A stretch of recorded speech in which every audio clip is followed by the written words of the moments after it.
Is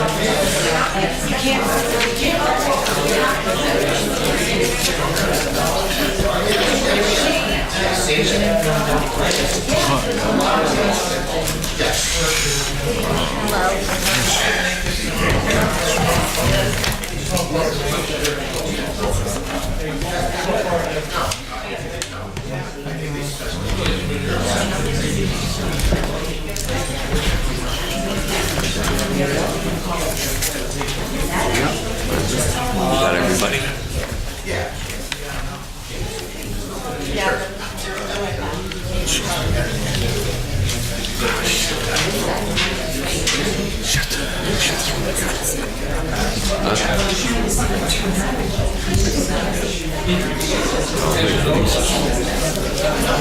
Well, I guess we should do this legislation we talked about. The what? Yeah, let's go. I guess we should do.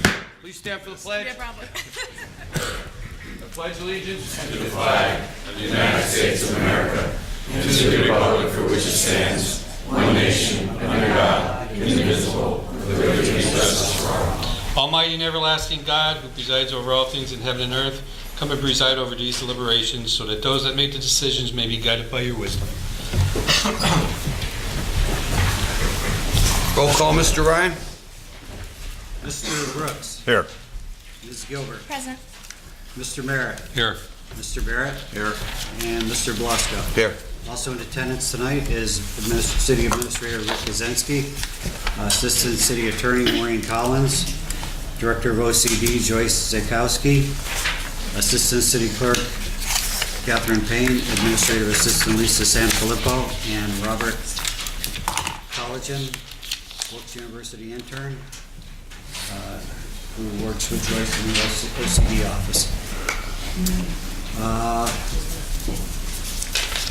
Good evening and welcome to all. Tonight's meeting is a regular session of City Council. Please turn off all cell phones.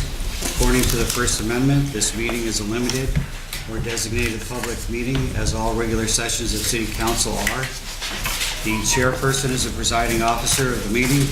As a City Council meeting, specific rules and procedures of council are followed.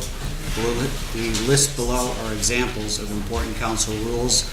They are not intended to be a complete list. Persons addressing the council shall limit their address to 5 minutes. All presentations shall be addressed to the council as a body and not to any individual member thereof. No persons are allowed to address the council from beyond the rail, except the speaker at the dais who has the floor. The chairperson shall preserve order and decorum, prevent attacks on personalities or the impugning of members' motives. The chairperson shall determine all points of order. No persons except city officers or the representatives shall be permitted within the rail in front of the council during any meeting without the express permission of the council. Finally, in order to be heard by all here in attendance, as well as to be picked up by the microphones and recorders, when members of administration are speaking, please stand up and speak into a microphone. Council will speak into their microphones at the table. Does anyone from the audience wish to speak on legislation pending before council tonight? Sam? Mr. Troy? First comment is what happened to the cat ordinance, the cat consideration of the people who want to pick up the cats. That's not on there, I guess, right? I don't see it. Just these two little items. Well, I still have a comment on this because, as you know, it's not the reason. I am a teetotaler. I don't drink, and it's not because of that. I'm not trying to impose my set of values on anybody else. And people who feel the same way I do, I think, have the same attitude. But I am a little perturbed by the fact that that you're considering suspending the section of the Code of Ordinances to allow consumption of alcoholic beverages at these two events. First of all, I don't remember the Cherry Blossom Festival as having the having this happen before. Maybe I'm wrong, but have they always asked for a suspension of this? Have they always allowed drinking there?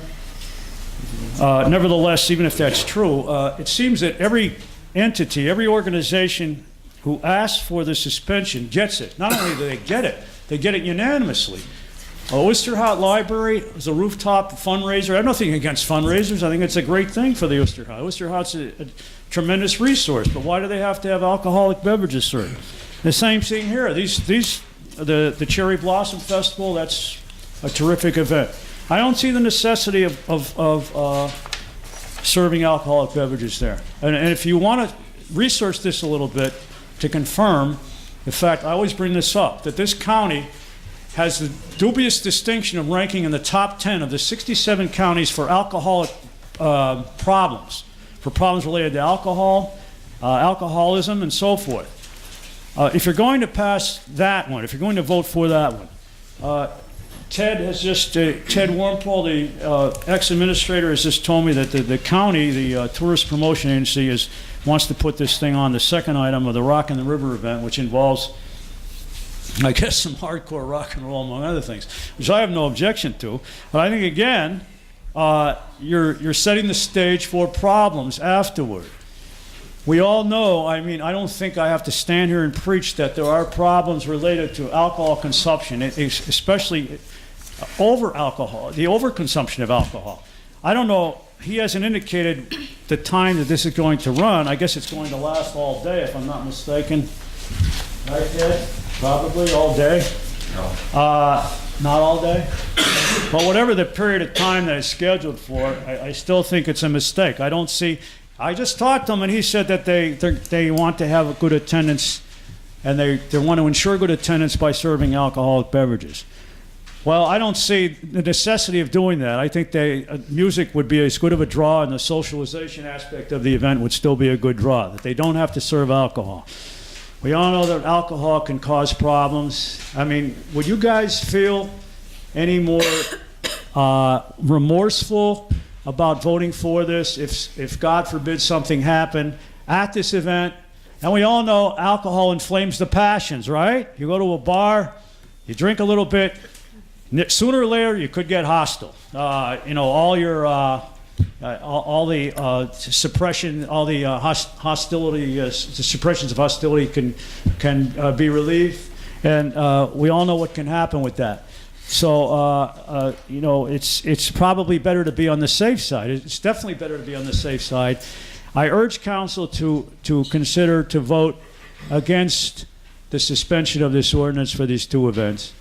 I think that if it would be unconscionable if something happened afterward, perhaps somebody got into a fight, somebody went home and beat his wife, somebody got into an accident, somebody got a DUI, perhaps, God forbid, a death, on the highway or whatever.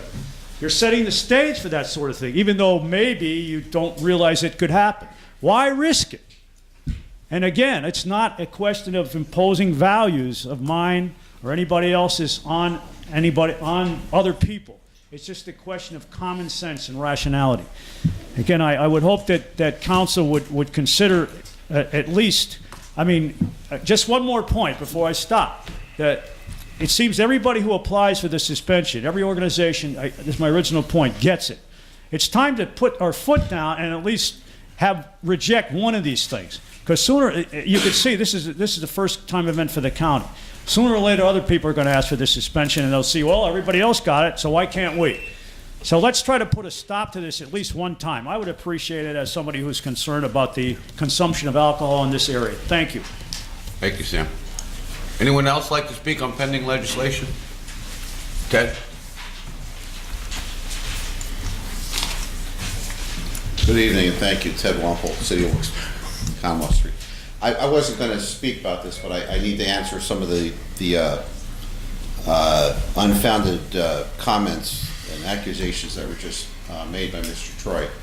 First of all, we never mentioned that the reason we want alcohol is to ensure good attendance. We believe that this thing has been, at the direction of the county, we have been very meticulous with an organization that Mr. Brooks himself is sitting on to make sure this thing is done properly in the right way.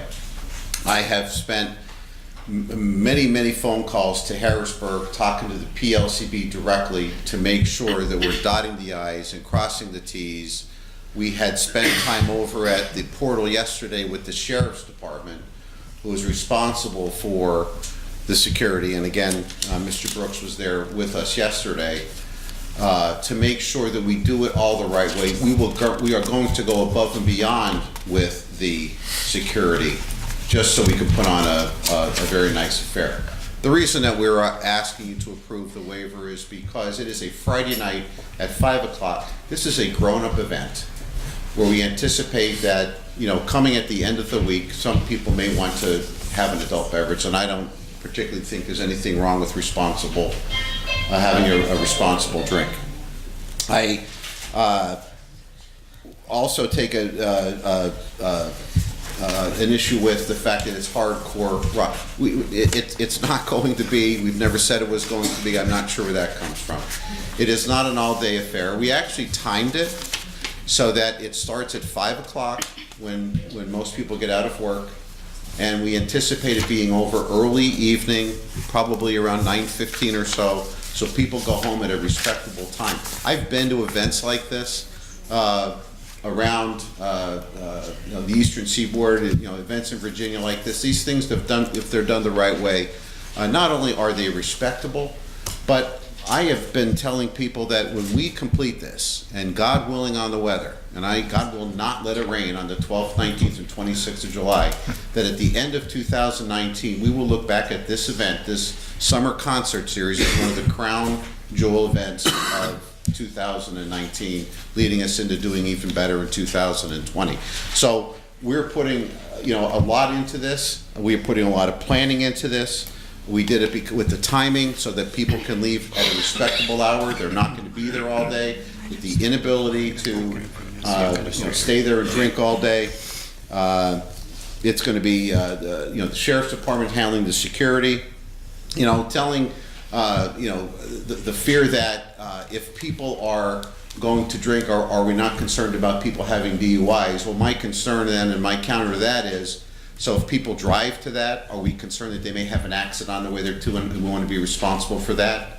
I mean, that's the analogy I would draw with that. So we're going to do this the right way. We are doing this the responsible way. Tony, and we have a meeting on this tomorrow, working with the Chamber of Commerce. This is going to be a respectable, it is not a beer bash. It is a summer concert series held to showcase that part of the county, and we've got a lot of support from throughout the community, and I anticipate and hope that we can get council support as well. Thank you. Thank you, Ted. Anyone else like to speak on pending legislation? Anyone?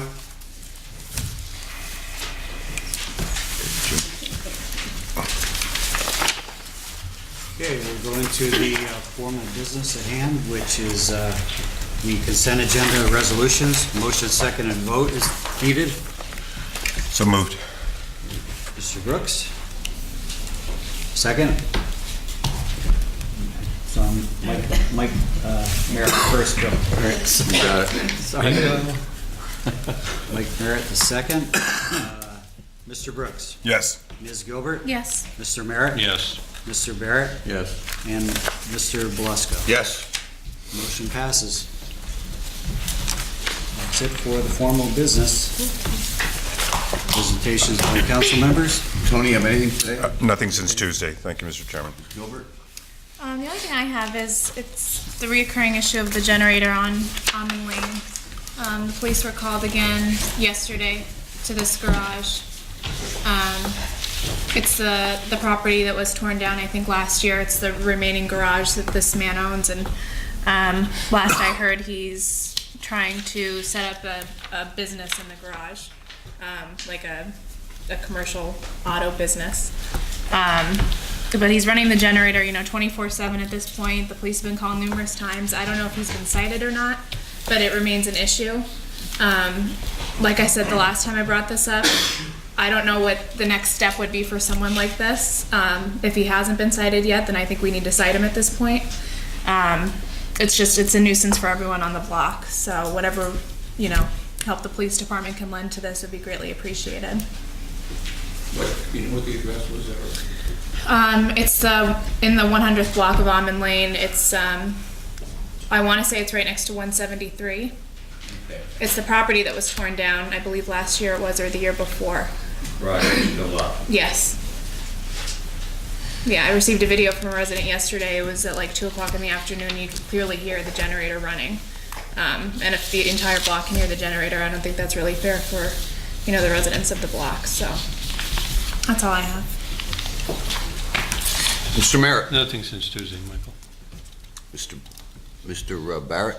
Nothing since Tuesday either. Thank you. Can we get a street sign, Ford Lane, which is between Division and Gregory, off of South Franklin? It's basically an alley, but it has no markings. People think it's just not a road. And parking off right in the middle of the street. You want us in the name of the street? Yeah, sign. just that looks, Sure. Thanks, Rick. Public discussion. Greg Griffin.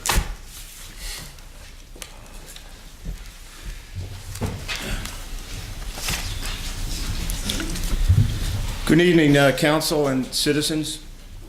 Greg Griffin, Citizens Opioid Committee. Just a quick update. And some good news tonight. Springtime is coming. We got Kirby Park, Public Square, the riverfront, college campuses with young people. Wilkes-Barre. It's worth fighting for, and we'll win it. But it will take time.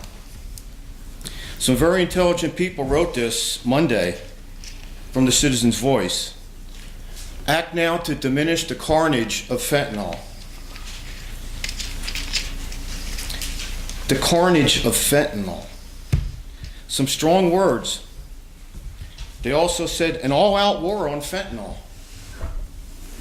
at every step of the distribution chain. They're smart people. We here at council have been saying that same thing. So it's good that we're all together. It's good we're all together on this. So Hazleton, Wilkes-Barre, and Luzerne County Council are now asking for federal help and help for our Luzerne County Drug Task Force. Our State Attorney General Josh Shapiro, very good news, responded and sent funds from Harrisburg right here for us for one more Luzerne County Drug Task Force officer. And it's something we've all been working on. Much needed. We need a lot more, but it's a good start. So our enemy is very determined. Carnage of fentanyl. Who's bringing this stuff in? He has an unlimited budget. He doesn't follow any laws. He has street workers who use half their product and then sell the other half to the weak and addicted and the uninformed young. Yes, it's a battle, but we're making progress. We have no choice. We will be meeting in April with Middle District of Pennsylvania U.S. Attorney General David Freed. He responded to our email from two mothers on our committee who lost a son and a daughter. We'll be meeting him in Scranton. We're going to meet Congressman Cartwright in April. He responded to our email. And we're meeting with two candidates for public office because it's always good to inform the candidates. And if they do get elected, they're going to be on board. So thanks a lot for your leadership. Thank you, Greg. Thank you. Thank you. Sam Troy.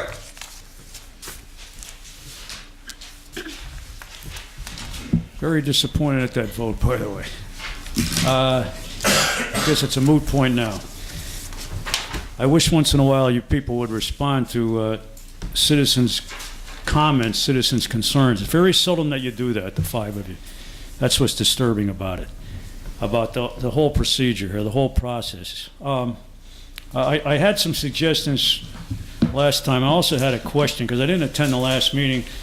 Mr. Barrett, I was just wondering if you, after I'm done or whenever, if you would care to comment on the I guess it was a resolution or an ordinance that was passed last time for PennDOT to take over the maintenance, the infrastructure of the streets that run through Wilkes-Barre. And I read a newspaper article about it, and I was a little confused. Maybe the article was a little ambiguous, but you were on the fence about the thing. Your comments indicated that you were very reticent, very reluctant, I guess that's the word, to vote for it. Yet you finally did end up voting for it. It was an unanimous vote. And I was just wondering why you ended up voting for it when you had such second thoughts about it. I didn't examine the details, so I'm not I mean, it seems that it's a thing that's renewed every year, correct? But for some reason you had some concerns, and I thought that was a good thing, but you ended up voting for it. Maybe it is a good thing, but I just wondered if you could enlighten me on that when I'm done or whatever.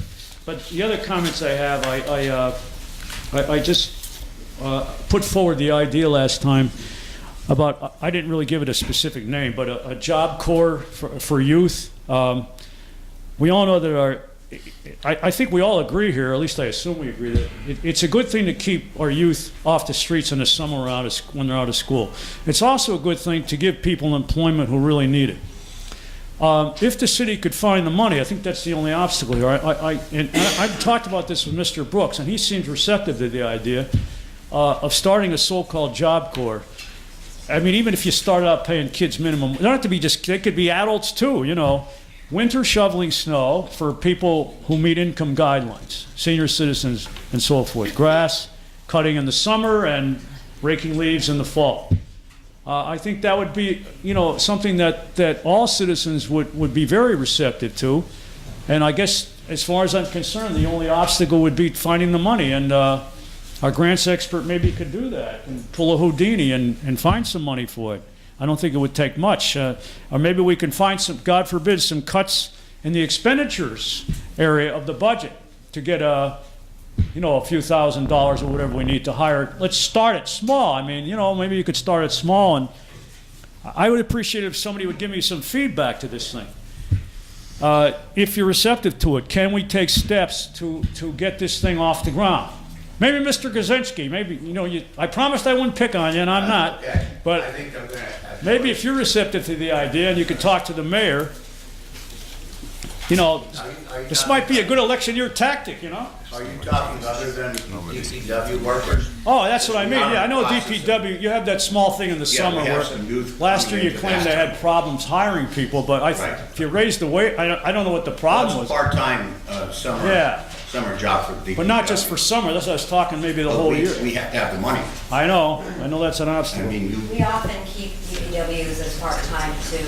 Throughout DP. the year, There's been several times where we've had people for DPW. The kids go back to school, but if there are other people that are there working part-time, Yeah. we keep them on as part-time. No, we can't always hire full-time because of funding.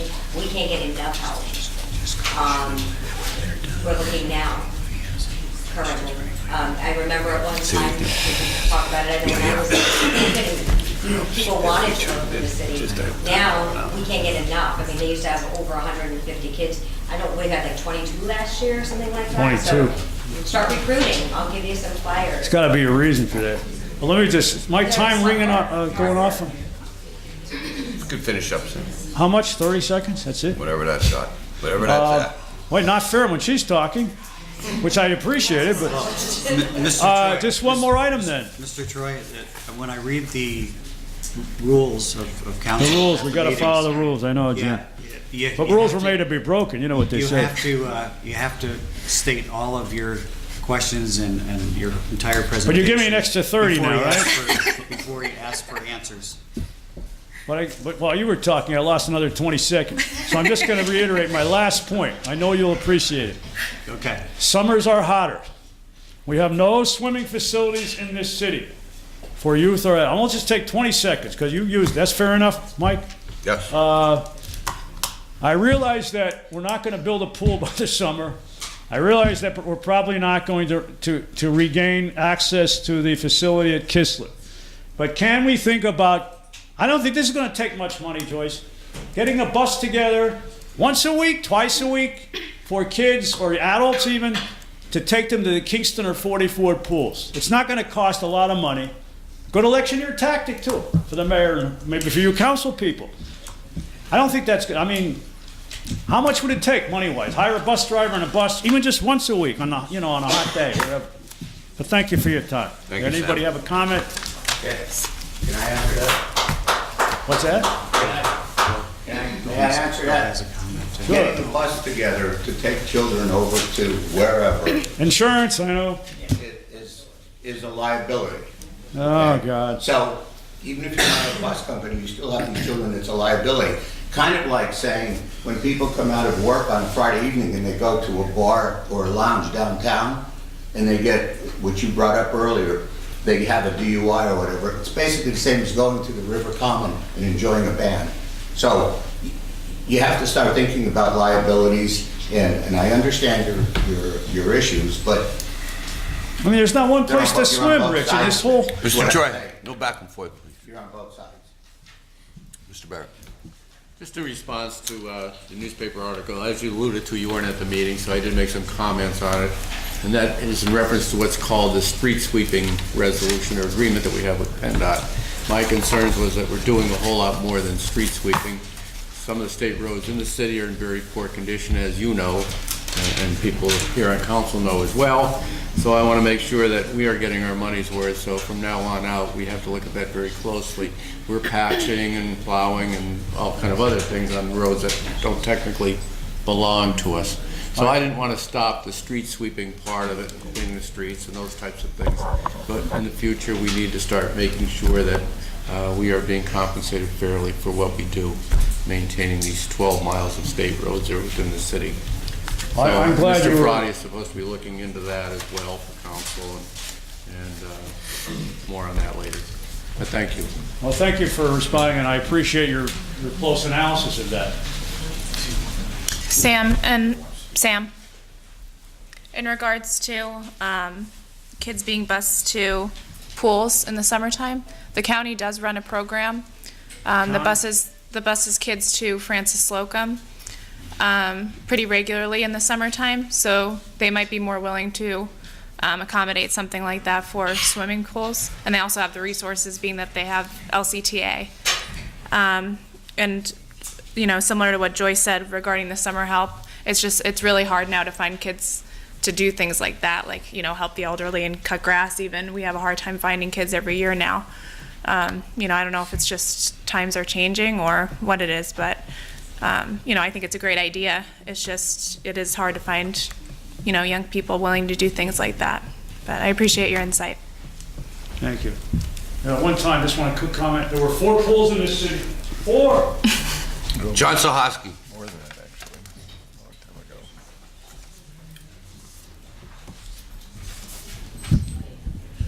time ago. John Sohosky, Almond Lane. First thing I want to I just want to go repeat what I asked last week about. Is something going to be done about the tent village under the South Street Bridge, and the issue I had with the zoning or the loading zone in front of the Dollar Tree, I think it is, on Main Street. I told Rich this. I was on my way to City Hall to come talk to Joyce actually, and at 2:00 in the day they were loading. I read the part of the charter last week that said that you can't load 7 to 10 and I forget the hours, but it's not like they should have gave that person a $10 fine. But once again, it's not about the $10 fine. It's about the money that we're losing by not having meters in there. So that's in the charter. It's in there. So you guys need to protect that and get some kind of change there, because we're losing money there. They shouldn't be able to load at that time if according to the charter. I think you guys need to look into enforcing that. See the LSA grants, they got paid out. I'm happy to see that we got the money for the ladder truck. Joyce, I'd imagine that you're pretty happy about that. Very happy about it, yeah, very. Like that helps, when we get the things for the city, that helps someone like her budgets out. So that's why I always complain about prioritizing those grants, because that could have been a lot different if we didn't get that specific grant paid out. Everybody's talking about the issue with the cats. have a question. Like, I think that they said in the paper, I think the ladies were saying they re-released the cats. Is that? Yes. That's legal to re-release? Yeah, I don't know. I appreciate what they're doing, and they want to help, but that's turning into double work because we're sending our guy out there. You guys got to get together with them or do something else to have a better plan because we can't. Double work is kind of silly. I think kind of putting them back out there is silly because they're not. Cats aren't like a natural animal. That's a human introduced animal. It shouldn't be put out there to eat birds and the native wildlife. I think that's about it. Good night. I just want to start with the tent cities, if that's what you want to call it. As I said before, that will be addressed. It is being addressed as we speak. Once they start demolishing that building, there's going to be a barrier put all the way around that out to the highways so that they could start doing their work. At that point in time, and I believe in between, they're trying to get these people situated, into better housing, better places. So I hope that'll answer your question. Second, I'm going to have Joyce talk to you today about your meters, because that was a great idea. Well, yeah, I just want to let you know that we did hear you the last time. Your issue was brought up today at Traffic Committee. It was voted unanimously that the 3 meters go back in front of Dollar General. Loading zone signs will be put on the meters to just, that ordinance is very old, but it's not updated yet, so it's going to go in according to the ordinance, I think it's 6 to 9 in the morning. We've all agreed that it would be nice for Kurt to go over and talk to the Dollar General manager, because I believe they get most of their things in the morning, but there is, I think the soda or the Pepsi is delivered at a different time. So to accommodate that, we don't want to lose a business. So maybe they just need to do the cones for a short time, or we will work with them on that delivery. But we will be getting that revenue back, and those spaces we all acknowledge that the loading and unloading is just being taken advantage of by the wrong people, and it's not working. So thank you for bringing that to our attention, and it will be fixed. The work order will be done when Bill gets back, so it should be, I would hope, in the next 2 weeks. Okay. Okay? Thank you, John. Thank you. Mr. Chairman. Yes, sir. Thank you. Now, as far as the cat situation, okay, I know that this was brought before council at a work session. Before they even begin to think about this, I think there's some miscommunication between the group that's here and between the administration and possibly our animal control person. So my thought would be, I would like to propose maybe getting a meeting together with myself, if the mayor wants to be on it, absolutely, and chair people, council people, but we need to communicate a little bit better to find out exactly what we're doing, why we're doing these things, because I know I hear things, comments from you. I've talked to the animal control person this morning and last week, so we're not all on the same page yet. And it's probably imperative that we all sit down and get it down before we go any further. Thank you, Rick. Okay. Very good. Thank you, Rick. Susan Hall. Good evening. I'm here to tell you about my experiences with TNR and how positive it has been. Now, to begin with, I do not have a problem with the... sorry. I do not have a problem with the stray cats and feral cats. It's not their fault they were born and they're homeless. They have a right to live the same as all of us do. The problem is with the reproducing and them bringing their sick and dying babies to me. My husband and I have turned over many to the animal hospital as Good Samaritans. Now, after that, I decided something has to be done. We need to act. I searched the internet. I discovered TNR being done in other areas and wondered if I could find it being done here. More searching led me to Don from Happy Hearts and Tails. I recruited several neighbors who were just as passionate about this as I am. And together with Don's help, in that first year, we fixed 32 cats. We paid for 32 cats to be fixed as citizens. We were also educated by her in the proper way to TNR so we could remain vigilant, continue this on our own, which we have. I am very proud to tell you that as of today, we have trapped, neutered, and returned 42 cats that otherwise would be still reproducing. Now, when you do the math, how many more would we have running around in the neighborhoods, reproducing more? Education is key. There will always be the haters out there who will be unhappy no matter what the issue is. I still encounter people today who do not know what TNR is, never heard of it. Once explained, the vast majority understand the value, and they wish more municipalities were involved. You do not understand the happiness I see when I look outside and I see a stray cat with an ear tip. The joy knowing that these cats are not adding to cat overpopulation, it melts my heart, and it's all because of TNR.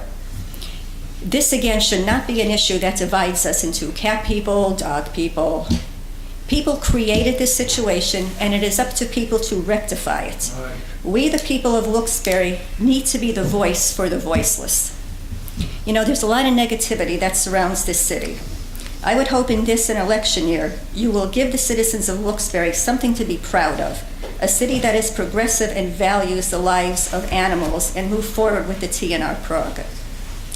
Lastly, I would publicly like to thank all those involved with TNR and say, please continue to do what you're doing. Thank you. Have a good night. Thank you. Thank you.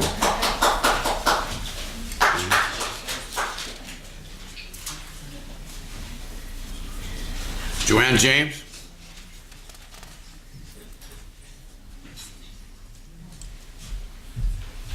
Hi, good evening. And I guess I'm here for the same reason with the TNR. I've had dealings with Adam. He had been called several times to help with cats in the neighborhood. I didn't grow up in the Heights, and I might even be sorry I live there. I am from up in North End. And Balecki Junkyard up there has more cats than you could shake a stick at. And nobody up there ever gives him a hard time. The neighbors would even send food down for them. But up where I live, there are several cats up there that are wandering the streets. With my neighbor, we took it upon ourselves to do some trap and neutering, and some of the cats do come back and cut through the neighbors' yards. It's a colony. They will not socialize with the other feral cats, which are 2 blocks away. I've counted 15 on Sunday. Animal control is not responding to the phone calls. Then the cats that I have done, he sends me a notice on my door that I'm going to get fined $1,000. I put water out once in a while in the summer, and I have a dog coop in my yard because I'm a golden retriever person, not a cat person. And he claimed I am housing cats. I'm not housing cats. My dog has just passed away in the last 2 years, and I plan on getting another one. But in the meantime, I don't care if the cats cut through my yard, and because they cut through neighbors' yards, what are you going to do? How are you going to stop them? I can't stop them. I'm sorry, but I think the city needs to do something more about catching the ferals that are out there, and now leave the neutered and spayed cats alone. I have found homes for at least 4 of them. 6 kittens went into foster care, and the people that have these cats I've caught are very happy with them. And that could happen to a lot of others. Thank you. Thank you. Brenda Buckler? Well, Mr. Gazinski already said we're going to have a meeting to discuss it. I just want to say I'm thrilled about that. We're not asking the city now for any money. I know you're not going to do anything about TNR, especially this year, and maybe you're not going to. So myself, Whiskers World, and Don Mendigral, we have been doing your city for years and years and years. We have paid for it. I did 218 cats out of your city last year. I'm not sure how many Don did. So we had talked about this since the meeting the other night. We're not asking the city for money. We will continue to do the TNR. We will go into problem areas. What we're asking is some cooperation to let us be able to do this, to let us be able to come into these areas, fix the cats, get their shots, give them the ear tip, return them, because they're never leaving. You're just going to have more of a problem. At your animal control, I have worked with him the past year He's very difficult to work with. One week he works with you, and next week he won't work with you. And it's a flip-flop. It depends on the mood. If you're getting along with him, you can have the cat, you can have the location. If you're not, if you make him mad, done. He goes to the SPCA, he yanks out the rug from under all of us. He did it just this week. It's very upsetting to me. He was giving me their addresses, and he told them no more. Because if you're not doing exactly what he wants, he's threatening people with $1,000 fines all over your city. He has people scared. I've tried to work with him. I worked well with Ed McDade, Rick Macko, never had a problem. They were wonderful to work with. Kids are being born. He's gonna trap mothers and leave kittens behind that are gonna starve to death. It can't be done that way. When we get a cat, the clinic will say, she had 4 babies. You need to return her by tomorrow. But by him taking them to the SPCA, they're being euthanized. If we do not take them, he's making this difficult. You need to know there's a problem with him. He's not working with us, he's working against us. What we're asking is to let us continue to have the locations, get the cats fixed. We don't want money and return them. So hopefully in the meeting we can resolve this, and it needs to be done in your city. It's a huge problem. 218 cats I did last year out of the organization's pocket. So I don't want money. I just want to be allowed to do it. Take them from the shelter, come into your city, trap them, get them fixed, and return them at our expense. I will not ask for money. If the SPCA is allowed to say, this is the location, the cats were brought in, we pick them up, we take them to the clinic, we get them fixed, we return them. Then your cats are rabies inoculated. I mean, they have the shots, they're ear tipped. You know, he said to me, a cat was ripping up somebody's garbage apart. I said, well, I'll buy the people a garbage can, raccoons, whatever. He said, oh no, this city doesn't require garbage cans. Well, you may not, but if it solves the problem of the cat ripping your garbage apart, then put it in a can until the garbage is picked up. So, so what I'm saying is we will continue to pay both organizations. Dawn, she's right here. We are willing to pay. I laid out a ton of money last year. I got a lot of them homes. I just got one from your city that he trapped that was an already spayed female that would have been euthanized. I have pictures of her. She's getting adopted. A lot of them are not feral. There are people that move into your city, they move out, they throw them out. Landlord won't keep them, they throw them out. They don't get them fixed.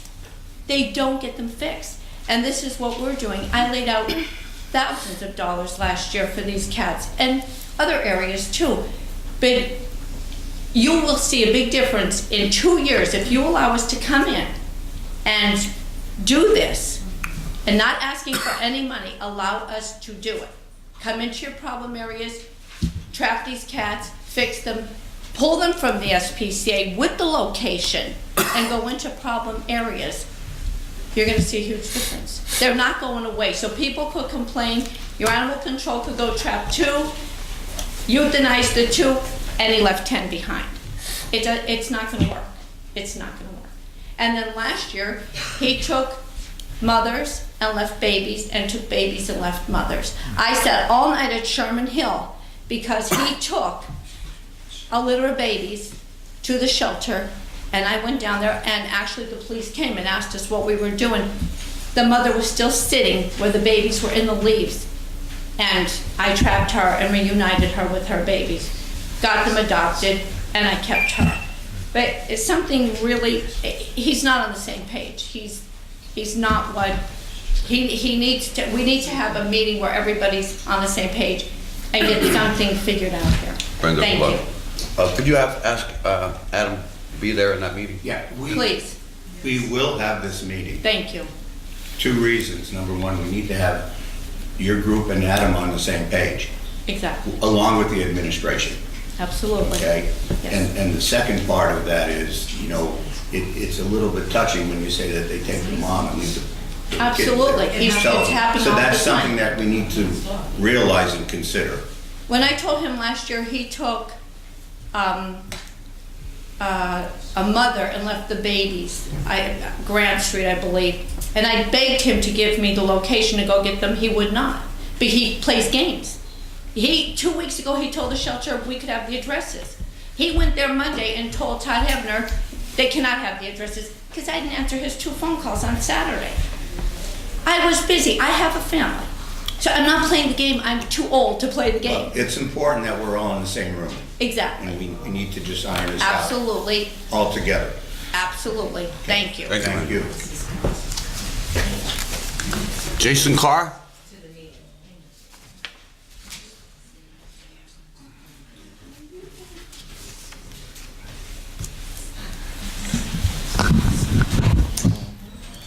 Thank you for letting me speak.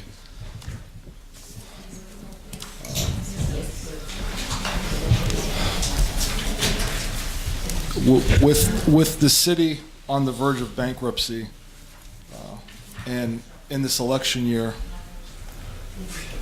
over the upcoming few weeks that are left, it would be great to know what each individual council person's plans are to help the city, the taxpayers, and the mayor navigate through the position that we are in. Several questions that I've thought to myself as to where we stand right now as a city, and wondering, why did City Council allow the homeowners of the city to be charged the stormwater fee by the WVSA, while multiple townships have now been absolved from paying it? When, in council's estimation, do they feel, or when, or if, when will King's College, Wilkes University, begin paying their fair share of real estate taxes and stop depleting the tax base of the city? When will City Council stop taking 3% of a person's wages that lives in the city from them and conform to a more reasonable level of 1% or less of your surrounding neighbors?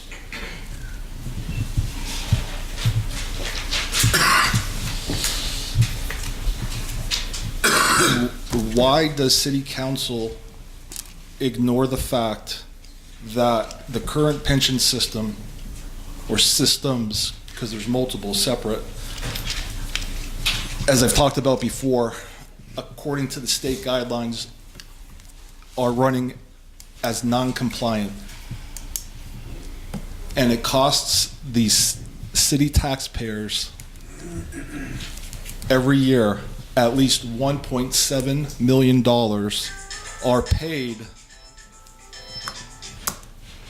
into the pension system because of the practice of spiking pensions.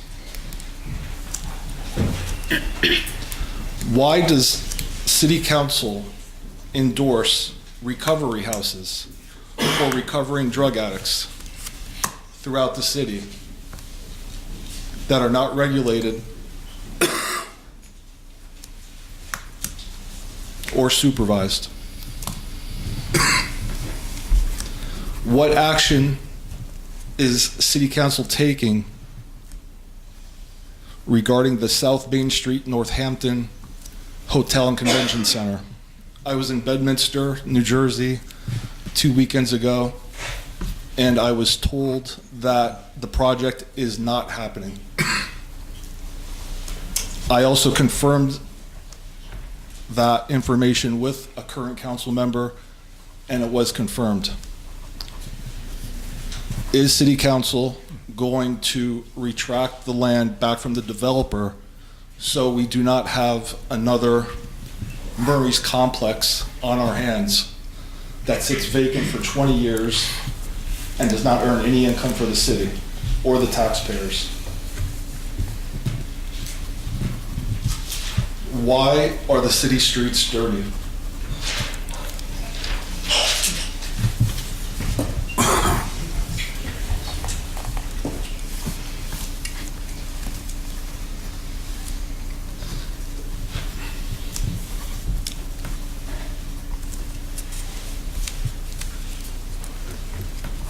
In the last judicial sale that I attended in Luzerne County,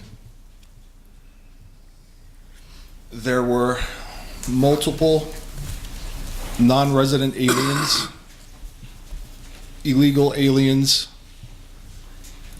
and non-citizens of the United States that purchased properties in the judicial sale almost a year ago.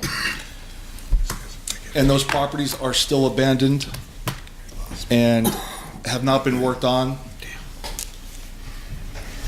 and are vacant, and problems on those streets that they've been purchased on. If those questions could be answered, all those questions can be answered over the next 4 weeks or 2 months before the election, I would greatly appreciate it. Thank you, Jason. Anybody have anything? I do want to follow up on the North Main and, or South Main and Northampton project. He's not paying attention. So I actually last night had a conversation with our former city attorney who said that he had a buyer for that land and approached the attorney for that project who said, nope, it's not for sale, we're going to break ground. So there's kind of a conflict there. Do you know, you have an update on it, Mr. Kaczynski, at all? There's a time limit to take the land back, and I don't know exactly what the time limit is, but there is a time frame where if they don't do anything and they don't build, we can take it back. Okay? Right, I do know that, correct? Yes, right. And as far as the stormwater fees are going, the mayor is fighting that now. He's already been talking to people in Harrisburg. The mayor has done a tremendous job. Jason, thank you. Finish? Yeah, I'm fine, thank you. Anything else? Motion to adjourn?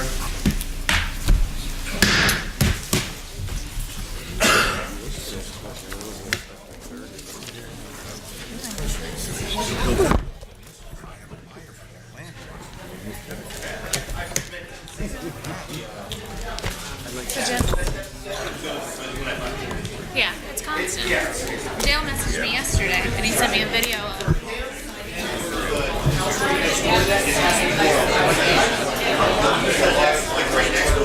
Yeah, a little bit farther down, yeah, but still.